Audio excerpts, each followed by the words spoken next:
Hey, I'm Lieris. When I was little, there were a lot of things I wanted to do, but I couldn't because my mom thought it would send me to hell. But now I'm a grown-ass hoe and I can do whatever the f I want. So now I'm gonna do all the things I didn't get to. This is a whole tries with Panda. It's Lieris and Panda. We're gonna make this the final section of the pumpkin carving. final card up. No matter what, no matter how long it takes. If it's short, it's short. If it's long, it's long. This is the last part. I'm just gonna light it on fire. I still think we should end it with me taking a hammer to this gourd. I mean, we still could. Can we? We could make that happen. We're just smashing it. This last part. I just want to smash it so man. This last part won't come out for at least 5 days. So Panda, can I smash it? you better stop. I just want to smash it, senpai. Oh my god. My Palico bag's so full. Inside joke. Anybody that plays Monster Hunter now knows about, my Palico bag's so full. My little tiny kitty paws just can't carry. I can't put anything else in this tiny little bag. Oh, it's such a tight little bag. Won't you empty it for me, Hunter? Hunter senpai, empty my Palico bag. Somewhere Papa Meat just heard that. He's like, huh? Hunter? What? Right? He's like, I'm here. nah, I'd love to meet him. That would be amazing. Oh no, he seems fantastic to me. Him and Wendigoon seems so great. Get back into drinking for him. Nope. I know. Nope, we'll get fake whiskey. Yeah, we're good now. Yeah, I mean, if people have watched this far into things, then I guess we can talk about other stuff, like more personal stuff. Yeah. Like, how do you feel about not drinking for going on a month? Honestly, I feel really great. I've got a lot of work done. Don't be wrong. Do I ever crave it? Yes. But I've gotten a lot of work done, and I'm really proud of myself. I'm proud of you too, Panda. Like, because for a minute there, we were drinking every day, every hour, every second, and just trying to like self-medicate, dude. And you know, with a clear head, it's amazing how much BS you see. You're like, oh, I don't need alcohol. I just need to avoid this. Yeah, I just need to stay locked in my house. And maybe think about moving far away. That's what I need to do. So I'm going to drink this apple juice, literal apple juice, and start making plans for my future, which consists of moving far away. Yeah. Yeah.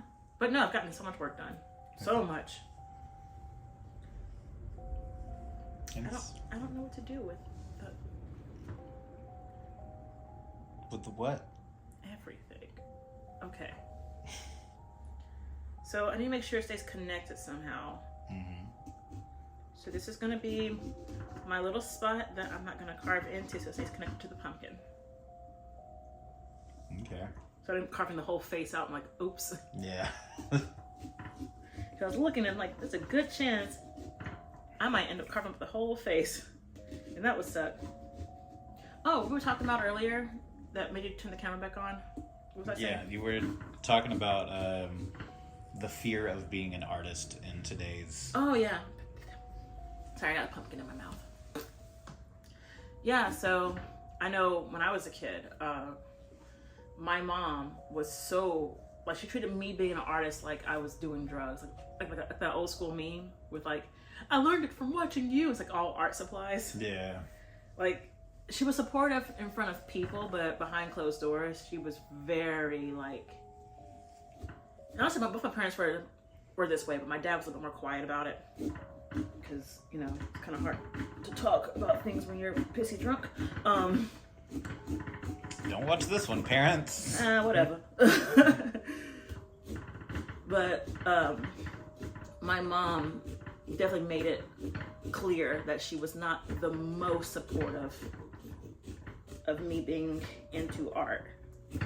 And I mean, a lot of that comes from, I mean, she was scared that I would end up like homeless. And... Yeah, the same way that you got that mentality from the outside. I mean, she got that mentality from the outside. It was something that everybody was told. Well, I mean, hell, I won't say their name, but I had an old boss in the world of art tell me, if you were going to be famous as an artist, you already would be. So this is the best you're ever going to do. And I think he was speaking from his own insecurities.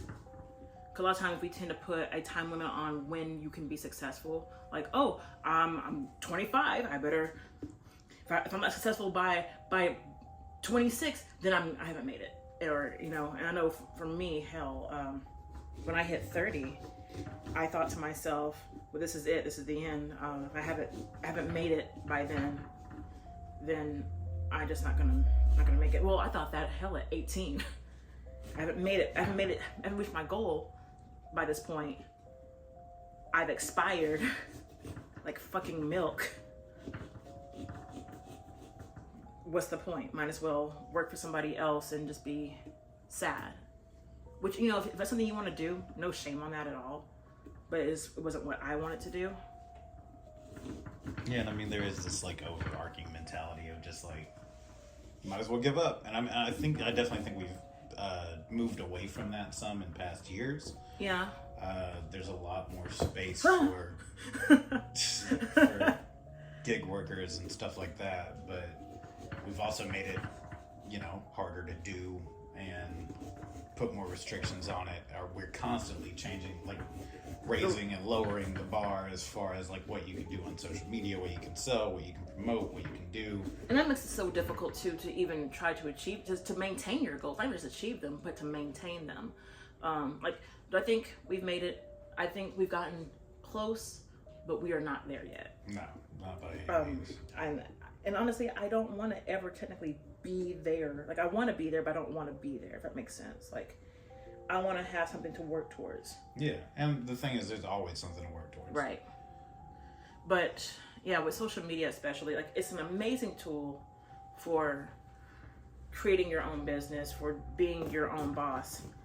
The only problem is that it's kind of hard to keep up with it because the rules are forever changing. One day you can say this thing, you can do this thing, and the next day you can't. And the next day you can again. Or if you have a certain amount of fans, you can. Or if you Right. have a management agency, you can. Or whatever the thing may be. But it's impossible to keep up with. And the thing is, it's not just social media. Like, that's the one that is the most visible. But, you know, working inside with comic book shops and stuff like that, you also see it there too. Because, I mean, we went from a couple years ago, in the same way we were talking about like inflating artists' numbers and stuff and making them seem bigger than they are. Mm-hmm. A lot of that came from returnability on comics. Because like if Boom puts out a new first issue of a book, that book is going to be fully returnable. Right. Which means that whatever you don't sell after 3 months, you can send right back and they're going to give you your money back for it. So there's no risk to you as a shop for getting multiple copies. And then Boom also has a 1 in 100 cover. So for every 100 you buy, you can get this one cover that's worth so much more. The artist see of that? Nothing. Yeah, exactly. It's the same thing that we were talking about with the friend earlier. Like, they change the color, they slightly alter it or whatever else, and that becomes they make it a virgin cover with no trade dress on it. And now that book's worth so much more. But it's not, because every shop bought 2,000 of the books because they can send them all back, and every shop got 2 of the 1 in 100s. And then as far as that company's concerned, they sold 2 million copies of this book, but all of them got sent back and they had to set them on fire. And oh god, so like, not to be like an environmentalist here, I'm not, but I definitely care about the environment. It just makes me so mad. Like, you're just wasting. You're just wasting. Yeah. And what for? And now this artist or this writer or whatever else is down as having a multi-million copy selling book. But they're not seeing any other revenue from that. Yeah, when in actuality they sold, a few hundred copies. And by issue 3, the company is no longer making it returnable. And then that book is not selling anything and becomes nothing. And it sucks because it's just so these companies look bigger. And now they've realized that people are getting on to that and noticing that. So now they're taking over Kickstarter. That's what makes me so mad, because why does a multi-million, billion-dollar company need to do anything with Kickstarter? Exactly. Like, companies that are fully capable of printing anything they need. They don't need the money up front. In no way do they need that. But now they put out special variants that you can only get through the Kickstarter and stuff like that shops don't have access to. So now they're screwing over your local shops even farther than they were before. They're screwing over their the people that shop for them, the people that buy their stuff. Like a lot of comic book readers and people who enjoy comics also get inspired by those comics with it to where they want to do their own thing. If I'm having to go against a multi-million-dollar companies in Kickstarter getting pushed further down the list. Yeah. No, if the top 5 books currently on sale on Kickstarter are from Image, fucking Boom, Dynamite, and... Run me this piece of pumpkin under the table. Okay. And are all from major companies, and obviously they're making $400,000 or $500,000 per Kickstarter, so yours is gonna be pushed down into nothingness. Right, exactly. And you become invisible. And then when those companies have problems where, like, let's say Boom, who, there were a lot of problems with people upset about shipping costs on some of the books and stuff, because you're already paying $45 for a small hardcover of 4 issues of Power Ranger The Return, and then they want $20 to ship it. Or more. Or more. And now you're jading fans on Kickstarter, and they don't want to go to this small indie artist who this is the only way they can get their product out there. This is the only way they can take off. Now you don't want to do it because you've been turned off by a major company. And it sucks. Yeah. Or, I'm just the major company. Just a lot of people, I will say, if you're going to do Kickstarter, please make sure you have at least a finished book. Yeah. I'm not saying you have to have your whole series done, but because that more likely is improbable. I'm not saying impossible. If you can do it, go for it. But it's very improbable. Ooh, crying baby. Ooh. Ooh, somebody getting in trouble. Glad it ain't me. But